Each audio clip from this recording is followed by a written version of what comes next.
Good day to everyone. I hope everyone is having a wonderful day. We have an incredible show for you today.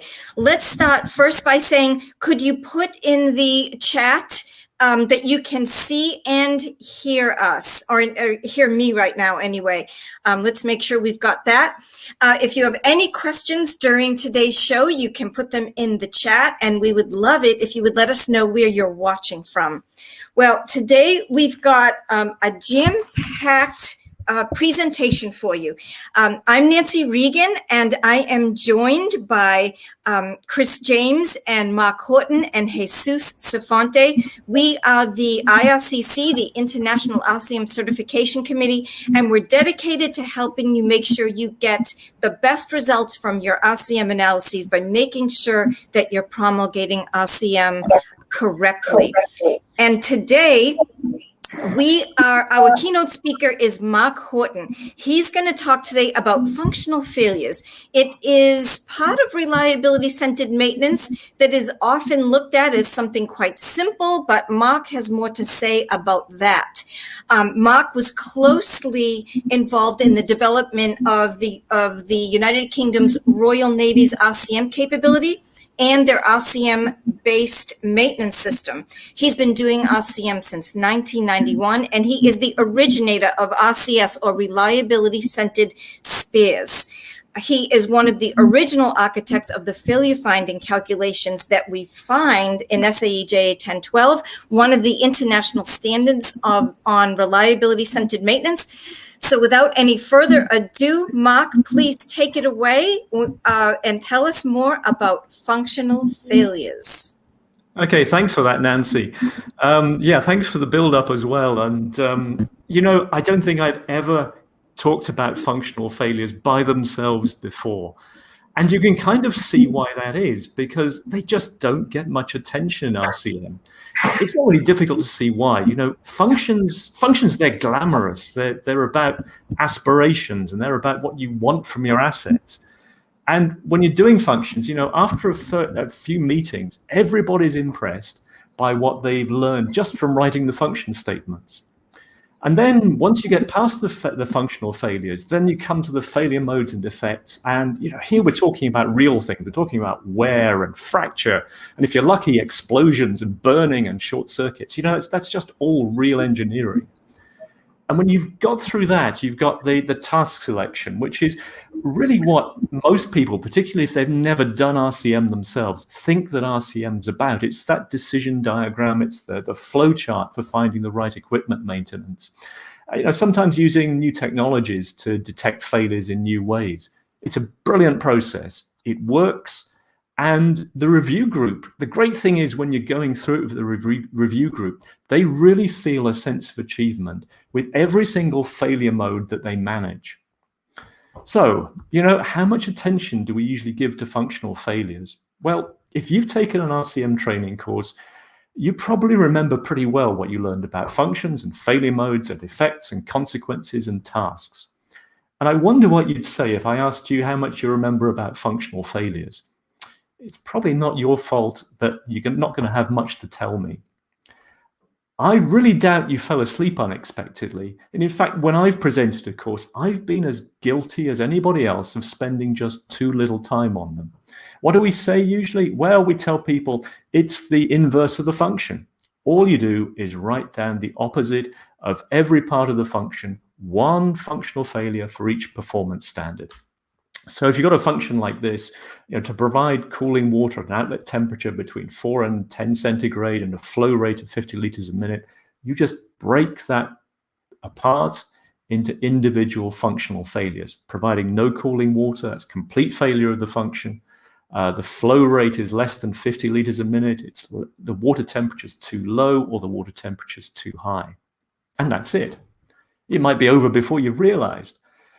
Well, today, preparing for this talk, I really wondered how much there was going to be to say, and I ended up with far too much. So I want to really focus on two things. They're the most important questions, I think, about functional failures. The first one is really obvious, and some of you probably know at least some of the answer here. Why bother with functional failures at all? And the second question is, why is it so important you get them right? And I've got a relatively recent experience on where that has gone wrong in a real analysis and quite a big analysis. So before we get into it, I want to just give you an exercise that looks like it's got nothing to do with RCM. I want you just to start thinking about this. Think about all the English words that mean the same as the single word bad. Just give you a couple of seconds to start thinking of a list.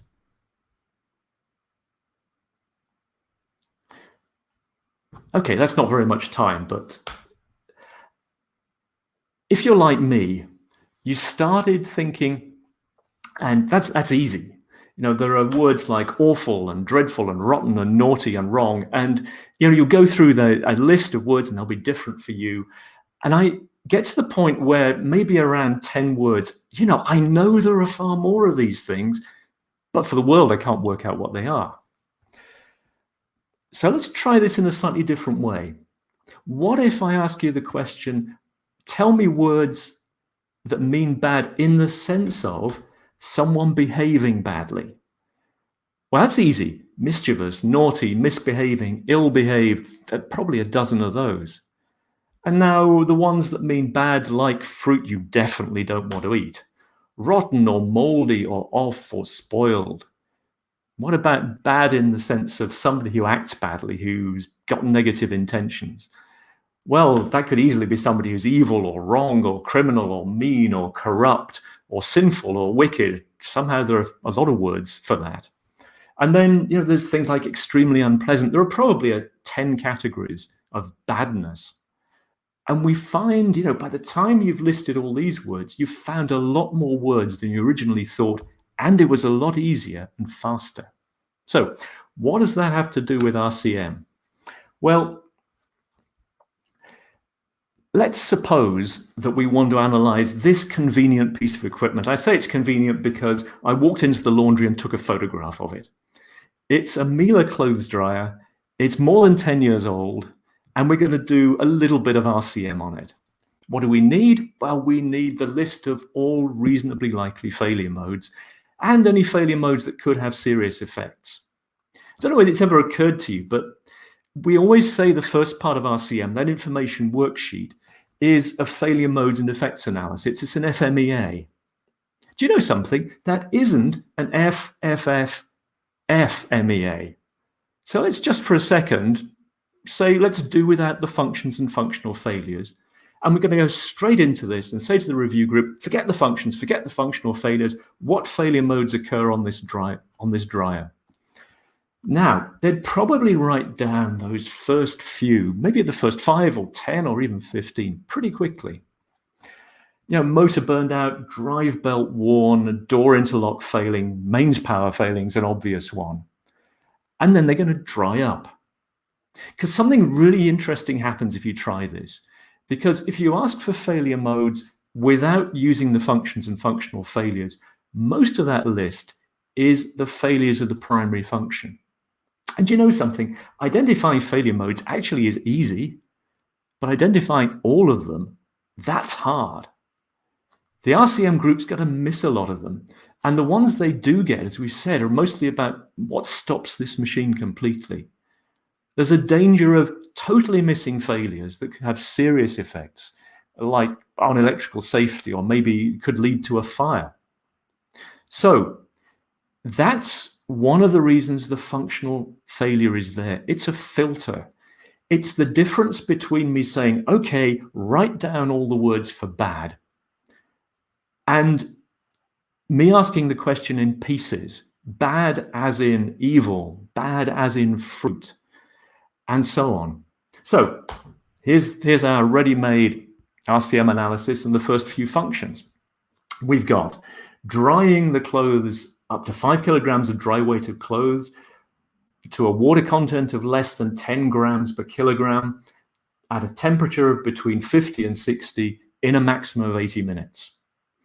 And then we've got all the secondary functions, and they're about venting the air, not damaging the clothes, shutting down the dryer when the door's open to avoid injury, stopping the dryer at the right time, to be capable of shutting it down if it overheats, so we avoid fires. And there are going to be far more functions than that. So the first functional failure is going to be obviously doesn't dry at all. The second functional failure is about the water content being too high, the temperature being too low, and then the temperature being too high. I mean, so far, there's nothing new here. Those first failure modes are pretty easy to find. They're the ones that cause the machine to stop completely. But functional failure B really starts to make you think. It focuses your attention on something different, bad as in fruit rather than bad as in evil, or just bad. With this function, the second functional failure is that the dryer operates, but the clothes are still wet at the end of the cycle. So what we're going to ask the review group is this: look at functional failure B. Tell us how it could operate, but the clothes are too wet when they come out. For the group, it's like being engineers who've been called in by a customer to fix a dryer that leaves wet clothes. Where are you going to look for the component that's causing the problem? Well, it could be the control system fails, humidity sensor fails, motor overheats. Even with something as simple as the focus that the functional failure brings is just essential to getting this complete list of failure modes. We move from how could it do nothing to how could it do not enough, and what causes a partial failure. And it's like Nancy's filter last time we're doing a live. Here's a filter. We're going to push all the failures into the top of the funnel, and we're going to filter them down just to the ones that cause that specific functional failure. So that's the primary reason the functional failure is there. This is a filter. It's so that you can identify failure modes that do something really specific. And sometimes facilitators think they found a great shortcut when they're dealing with functional failures. I hope it'll make you laugh. It sometimes makes me cry. Because what they do is they write the functional failure as just totally the inverse of the function, like you can see there. And I always think, this is like changing your name to something short like the letter X, just so that you can sign letters and checks more quickly. Who needs to save 10 seconds a day? But don't laugh, because I've seen it too many times. Yeah, it makes writing the functional failures just those few seconds quicker. But with what you know about the filtering process, about how important it is to focus on specific functional failures, just think about what you're losing here. Instead of asking the group, what could make the clothes too wet? What makes the internal temperature too high or too low? What makes the cycle too long? There's one big question. And the facilitator is going to say to the group, what failure modes could cause the dryer to fail to dry up to 5 kilograms of dry weight of wet clothes to a water content of less than 10 grams per kilogram at a temperature of between 50 centigrade and 60 centigrade and a maximum time of 80 minutes. It's not focused, and it's going to take far longer to get that list of failure modes if you ever do. There's also another shortcut you'll see, and this is kind of halfway. It's like changing your name to Smith rather than the letter X. And it goes like this. We've seen that there's a range of temperatures in there. We don't want the temperature too low. We don't want the temperature too high. So that gets scrunched into one functional failure. And I can sort of see the reason for this, because some of the failure modes for this one are common. Perhaps a temperature sensor fails, or a control system could cause either, depending on exactly what went wrong. But others aren't, like blocked filters and failing heaters. And for the sake of a few seconds of writing, the group throws away a lot of the benefits of the focusing you get from a functional failure. So anyway, that's the first part of the functional failure magic. It's kind of at the front end in the FMEA part of the analysis. And done properly, and without putting those shortcuts in, getting the functional failures right and putting the performance standards in, is going to give you a much more complete and a faster analysis in the end. But there's something else here. There's another piece of magic that functional failures do. And this one isn't about finding the failure modes, it's about the task selection. We've said that the functional failures are key to getting that list of failure modes, but could we throw away the functional failures once we've got the list of failure modes and just put together the maintenance tasks without going back to the functions and functional failures? Well, the answer is no. John Mowbray had a great example about potential failures in his RCM2 book about a really simple system. It was a hydraulic oil system that had an oil leak. And as usual with this sort of diagram, the leak is getting worse as time goes on, so the performance is going down, but the volume of leak is actually going up towards the right-hand side of the chart. And what we introduce are some people who have different opinions on when it's failed. So we're going to put the safety officer in here, and he's really concerned as soon as this system shows any signs of leaking, maybe 1 drop per hour or a film of oil. So he's going to say it's failed right at the start, as soon as any sign of a leak. Now the building manager, she's got slightly different standards, doesn't want a leak of oil all over the floor, doesn't want a pool of oil underneath the machine, but isn't as fussy as the safety officer. So has a standard that would say it's failed a little later on. Maintenance, they don't really mind too much until we're using too much oil and they have to top up the system too often. And operations, they're concerned about when the equipment stops. Using too much oil, that's a maintenance problem. Pool of oil, that's a building supervisor problem. The 1 drop per hour, that's a safety problem. They're concerned about whether this machine is actually going to work. So a condition-based task looks like a good candidate to manage this leak, and we're going to go in and look for a potential failure where there's maybe a film and occasional drops of oil. Unfortunately, it looks a bit like where the safety officer is landing here. But let's look at the kind of warning period, the P2F interval we can expect. Well, for operations, they've got 12 weeks, let's say, between the first signs of leaking and the point where the equipment stops. So we could perhaps go and check for leaks maybe every 6 weeks, perhaps even longer, to make sure that we don't end up with the operational failure. Maintenance, they're concerned about the high oil usage, and they've got perhaps 8 weeks notice from the point where they first see the signs of leakage. And then the building manager, she only has a couple of weeks. And finally, safety officer, not a chance of any warning at all. It's failed as soon as there's a leak. So you can see that if we put all these people in an RCM review group, they could have a very different idea of what's failed in their heads. And they may be saying, well, I'm happy with a fairly long inspection period, perhaps of weeks. Perhaps the building supervisor, she'd like days. And the safety officer is saying, what are you guys talking about? This condition-based task isn't feasible because I don't get enough warning period to make it worth going around checking for leaks. And this sounds like a trivial problem. And the question is, what's the right failed state? And the answer to that's so easy if you've got the functional failures right. Functional failure is specific enough, what you've written in there, that's the failed state. And if it isn't, well, it's time to write that performance standard in.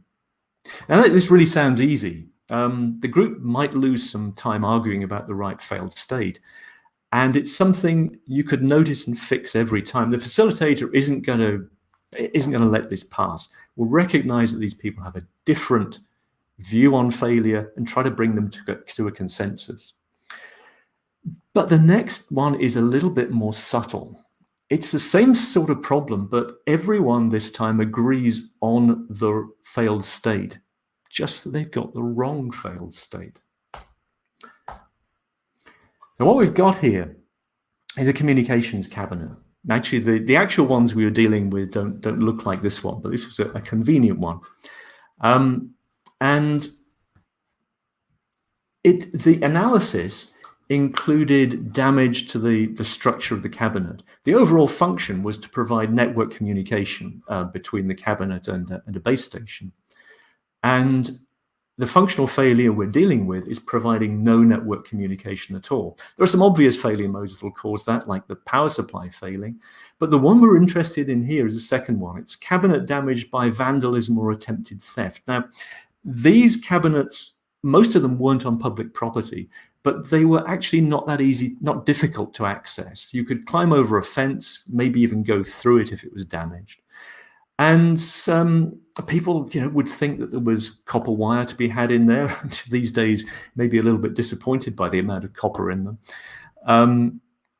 And very often, the cabinet was only scratched or dented, but then it could deteriorate over time. And what we're going to look at is what the task should be here to manage the failure mode of cabinet damaged by vandalism or attempted theft. Now, the failure effects are that the water could damage the circuit boards and stop the interfaces or main logic board. Rodents can get in. This is actually a big problem. And make nests in the cabinet. And then at their leisure, they can just, one night when it's really inconvenient, they can gnaw through the power and signal cables and then suddenly cause a lot of network connectivity and a decent amount of damage. So here's the question. Is a condition-based task technically feasible? Let's break that down. Is there a clear potential failure condition? Tough. Could be somebody climbing the fence. What's the P to F interval?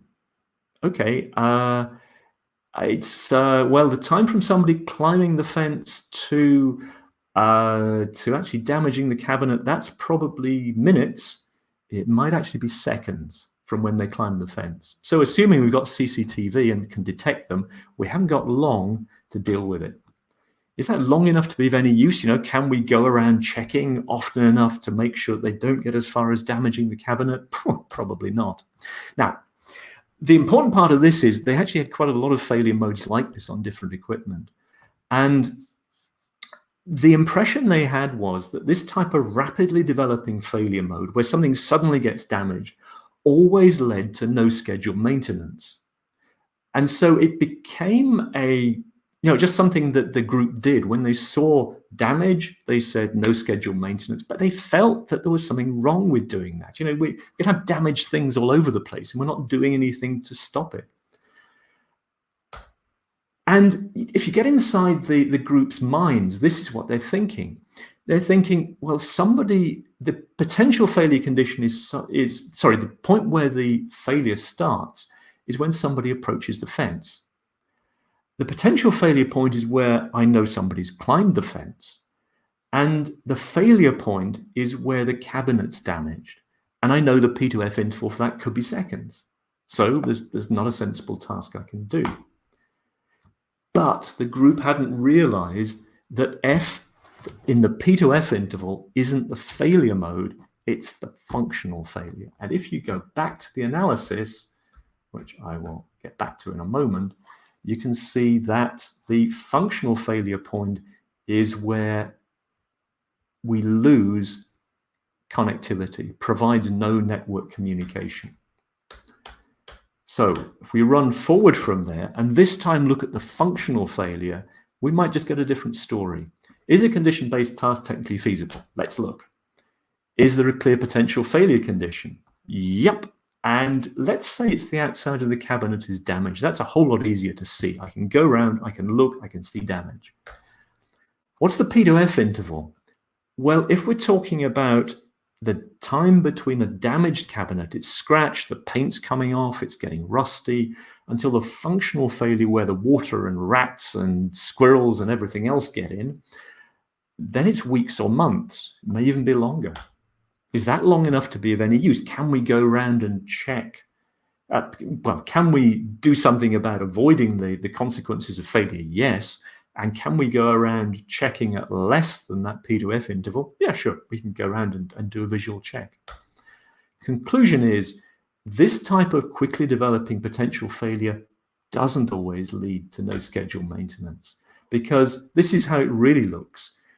Firstly, the outside of the cabinet has some damage. Perhaps we can see that, perhaps we can't. But eventually it has some visible damage, signs of rust and peeled paint. And because the functional failure point that we wrote into the functional failure statement isn't cabinet damaged, it's actually no communication. That P2F interval is long enough for us to do something useful and for us to be able to actually carry out a scheduled on-condition task. Okay, so here's an uncomfortable thought for you. Because the solution to that one was easy too. You've got to go back and read the functional failure. And that was a real analysis with that error repeated consistently. But interesting that nobody went back and read the functional failure. But it's a really uncomfortable thought. What if your functional failure is wrong? And I've seen this before, and so have most experienced RCM practitioners.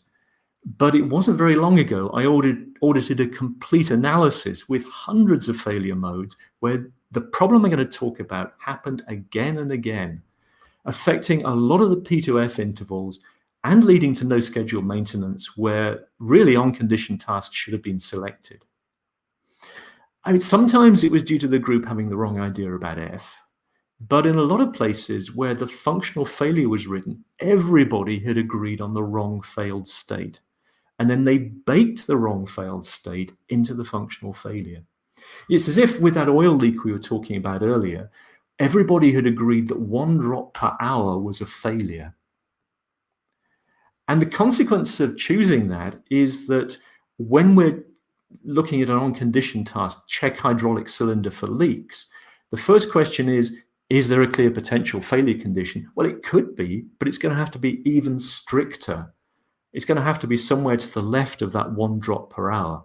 And, telling the difference between a leakage rate of a drop per day and 1 per hour might be a little bit tough. And it's a lot of effort for probably not very much reward. On-condition tasks are going to be rejected. And then if there's no age or life, then the result's going to be no scheduled maintenance again. I want to show you what happened with this analysis because it's really interesting. It's really consistent as well. They applied RCM properly.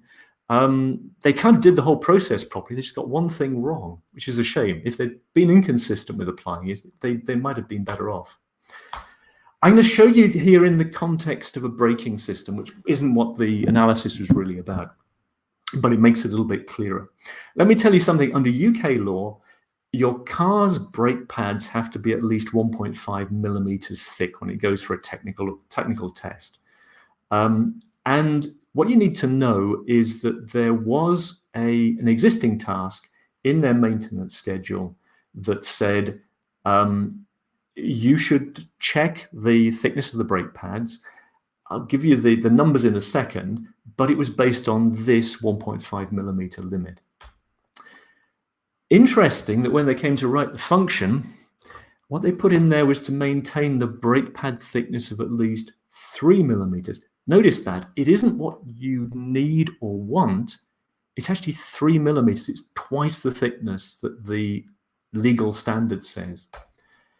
Where did it come from? Well, it actually came from the pre-RCM task. They looked through the maintenance schedule that they had at the moment. They found the task for the brake pads, and that task said, check the brake pad thickness and schedule a pad replacement if it's less than 3 millimeters.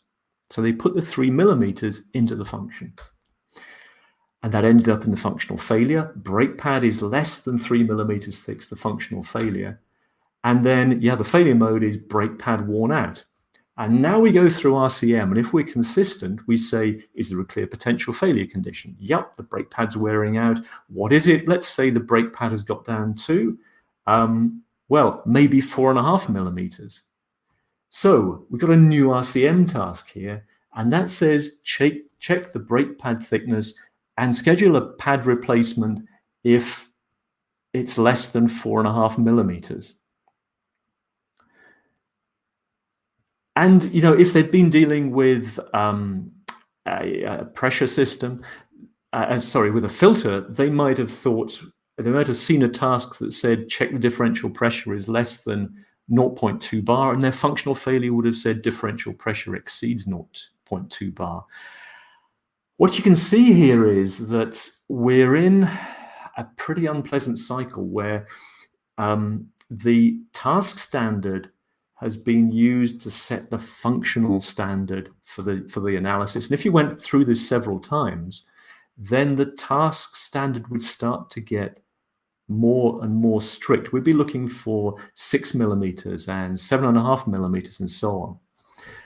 And it meant that every time the potential failure point for the existing maintenance task became the functional failure point for the new RCM analysis, with less headroom and no headroom for deterioration sometimes. Now, when they were lucky, they could find themselves a new potential failure point. But when they were less lucky, they ended up with no scheduled maintenance and the possibility of a pretty sizable downtime bill, all because they got the functional failures wrong, but did everything else right.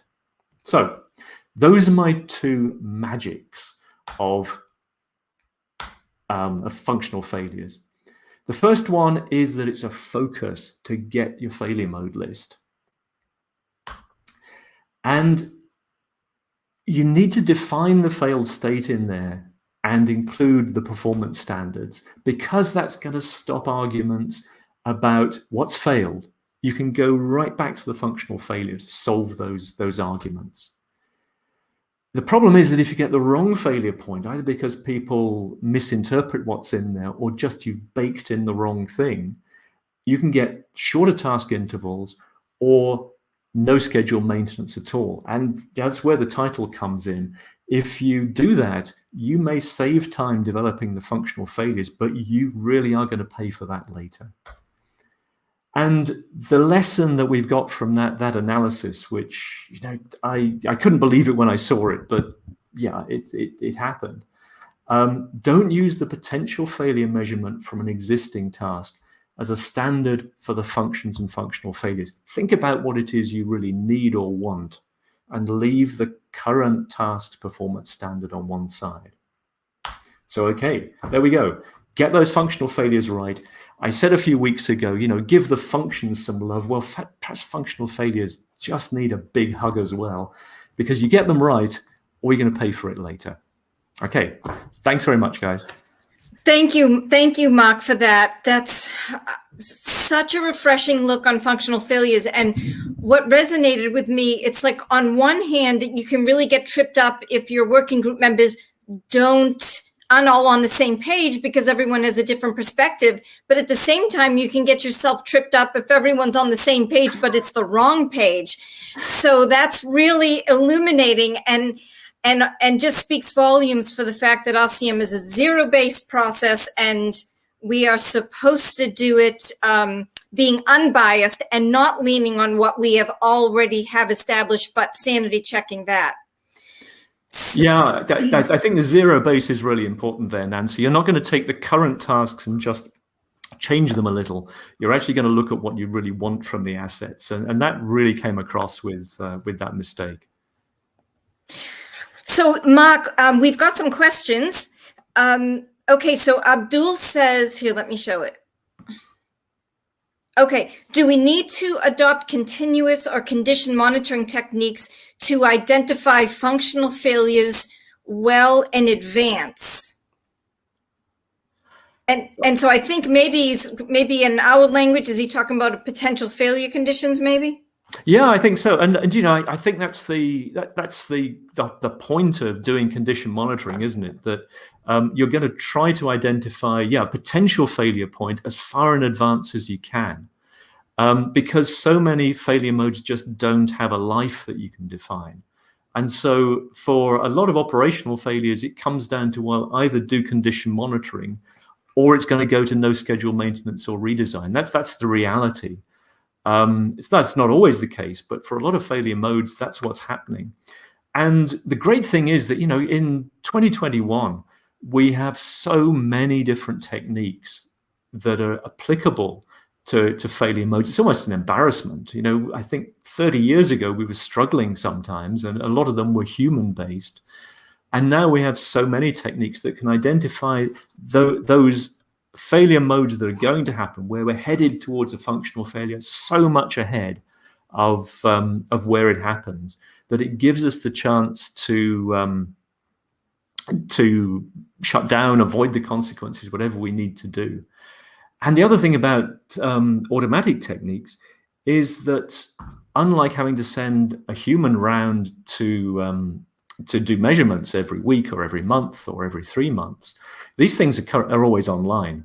So we get the maximum warning we can have, but we don't have the overhead of sending someone there to find out whether there's a potential failure. So we kind of, in 2021, the world has changed so much.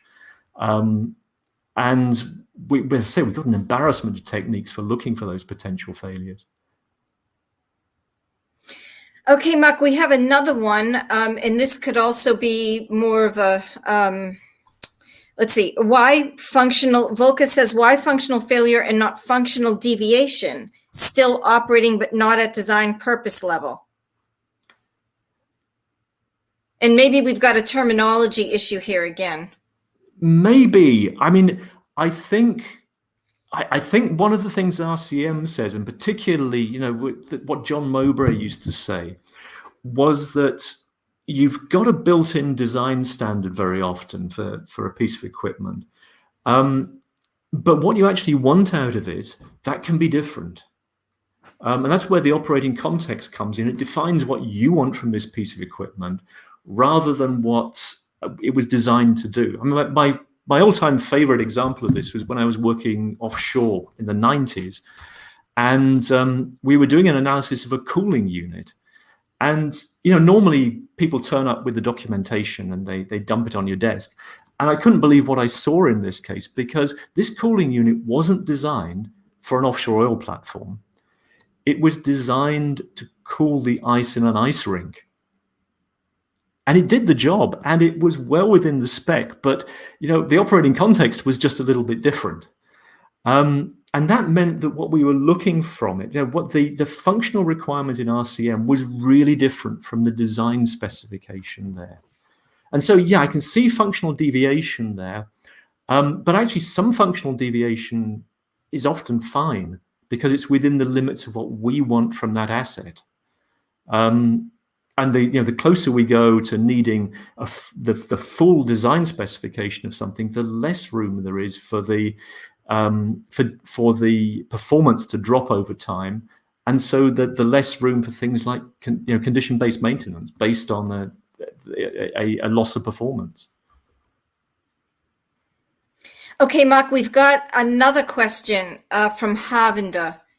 In the case of the brake pad example, the legal requirement is of 1.5 millimeter minimum, but as per RCM, we should replace when it is less than 4.5, means we're considering factor of safety as 3 for zero failure. How can we optimize the costs in such cases if we are having many components in assembly?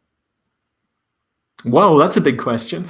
In this case, that 1.5 to 4.5 millimeters wasn't so much about a safety margin. And in fact, a lot of people would say you don't let your brake pads get down to anything like 1.5 millimeters. I think you'd have to be desperate before you let them get there. But if you're just worried about the legal requirement, you just need to make sure that you stay above that limit. And that means that, assuming that you've got a fairly constant rate of brake pad usage, then if you choose a high upper limit, let's say 4.5, 6 millimeters, you could probably check relatively infrequently. But if you're willing to check frequently, maybe you could bring that down to 2 millimeters. You can trade off there. But you're right, there's an intriguing thought about, well, can we do some form of cost optimization on this? Now, this is a safety-related failure mode, so perhaps that's not an avenue we're going to go down here. But you can see that if it just caused operational problems and we lost money, there's a kind of, if we go past the limit, we lose money on downtime. But if we check more often, or have a different standard, then we're going to spend money on the maintenance. There is some cost optimization there. And I've been, Chris and I have discussed this a few times, of thinking about putting together some sort of presentation on optimization methods. And I don't know whether that's ever going to happen. Chris is probably laughing at this. We've both been involved with maintenance optimization in the past. We both have our thoughts on it, and we should put together a really controversial presentation sometime. I guarantee an audience of thousands for that. So I'm not going down that rabbit hole in this one because we don't have the time. Thank you. Thanks for the question. It's a good question. There's certainly an area where, from what I've seen, there do seem to be quite a few theoretical articles and sort of academic type articles that get quite mathematical in this area, don't they? Which, I'm all for that. Yeah, I say you guys go for it. But certainly, I agree, Mark. There is a bit of a trade-off here, and you're right. Even if it is a matter of safety, you shouldn't have. The idea is that you never operate in an unsafe condition. But in principle, if you have your maintenance or your performance standard for your maintenance is bigger, so if you have 4.5 or 6 or whatever millimeters, then you have a longer time period when you have to check it between.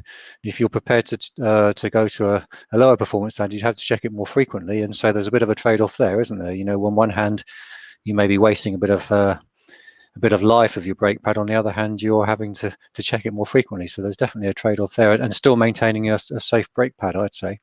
Yeah. Yeah, and this is a relatively easy optimization problem. Yeah. I think some of the ones that Chris and I have dealt with in the past have been a little bit more complicated than that, to say the least. And it starts to get messy whether you've got the data you need to make a decision. Good question, thank you. Well, Mark, that was excellent. Thank you so much for that. Before we go, we want to talk a little bit about ASEAN certification. And so in the meantime, if you have any final questions for Mark, do put them in the chat.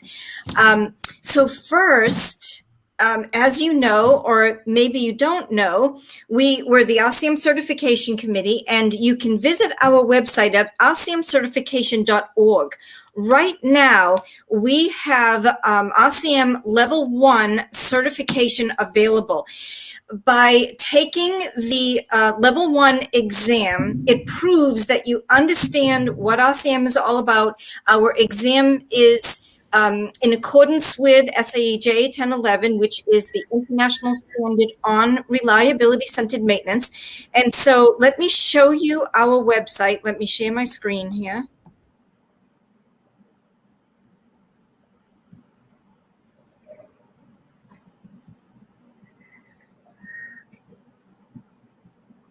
Okay, you just have to go to, let's see, Mark, I'm only using one screen. So will you just tell me by voice, can you see the IRCC website? Yeah, that's fine, Nancy. Yeah. Okay.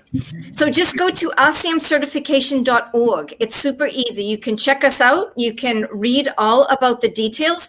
But if you're ready to go, you can just click the Level 1 certification now. And this is where you sign up for certification. Now, a couple of things is that it does require that you've had a comprehensive introduction to reliability-centered maintenance. It's 30 questions. It's limited to 30 minutes to take the exam, and you can sign up at any time. And when you sign up, your sign up is good for 1 year. So, for example, you could sign up today. Maybe you've got an RCM course coming up and you want to take it after that. You could sign up at any time. So let me stop sharing there. That's aseancertification.org. And we have another special treat. And that is Graham Stephen is coming back 2 weeks from today on July 8th, same time. And he's going to talk about why operating environment matters. So, Graham, do you want to take a minute or so and give us a little coming attractions about your presentation? Thanks, Nancy. Yeah, this is a spiel on a variation of the archetypal RCM3 pump example. And the reason I'm putting it up is it actually happened when I was the electrical engineer in a sugar factory out in New Guinea.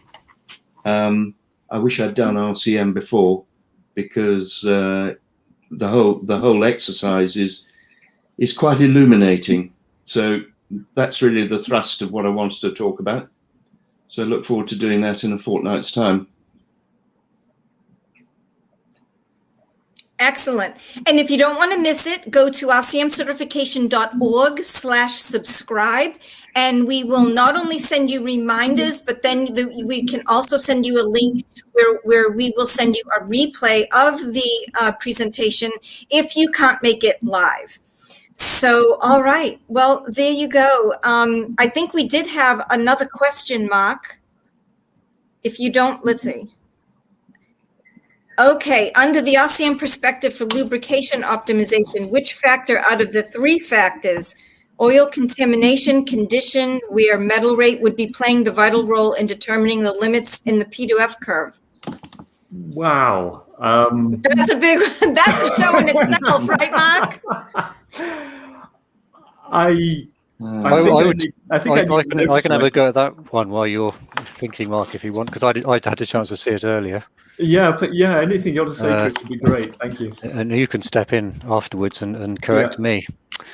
So I'd say really that you've actually got 3 different failure modes there, haven't you? Oil contamination, oil deterioration, and wear metal rates would be 3 different failure modes. And the way that we do it in RCM, of course, is we break it down into individual failure modes and we manage them each on their merits. So, and actually, this probably isn't the answer you want to hear, but of course, which of those failure modes is the dependent failure mode would depend on the context. It would depend on the situation. It would depend on the rate of wear metal build up. It would depend on the rate that the oil degrades, and it would depend on the rate that the oil gets contaminated, and also the limits that you choose based on your functions and the very important functional failures that Mark's told us about. So it would depend on the context, I would say. It's probably not the answer you want to hear, but yeah, it's definitely 3 failure modes, though, I'd say.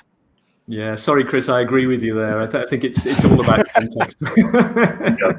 I've come across that situation also in some RCM analysis. And the thing is that sometimes, as Mr. Gordon was explaining, sometimes there are many failure modes related to a functional failure. There are a variety of failure modes related to single functional failures.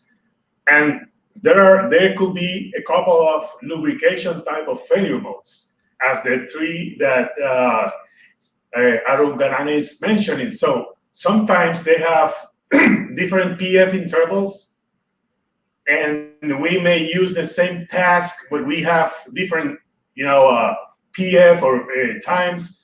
So what we have done is that we go for a shorter PF interval to define the task frequency. If it is, for example, oil sampling, if it is the task frequency, and in that sampling we do a bunch of tests tackling the 3 failure modes, for example. So the thing is that we have to go for a shorter PF to define the task frequency if that test is common, for the 3 failure modes. So we have come across that, and when you do the analysis, since we evaluate individual failure modes, you end up learning that a same task could tackle a couple of failure modes, and you have to decide which of the frequencies you're going to take. And of course, it is the higher frequency or which brings you the shorter task interval. Thank you, Jesus. Thank you, Chris. Thank you, Mark. Okay, any last minute thoughts from anyone? All right, well, so there you have it. Head on over to acmcertification.org/subscribe so you don't miss any of our upcoming shows. We're delighted that you joined us today. Thank you, and thank you for joining us from, we have people from all over the world today. Thank you so much for that. And we will see you next time. We'll see you on July 8th, same time. Thank you, everyone. Bye-bye.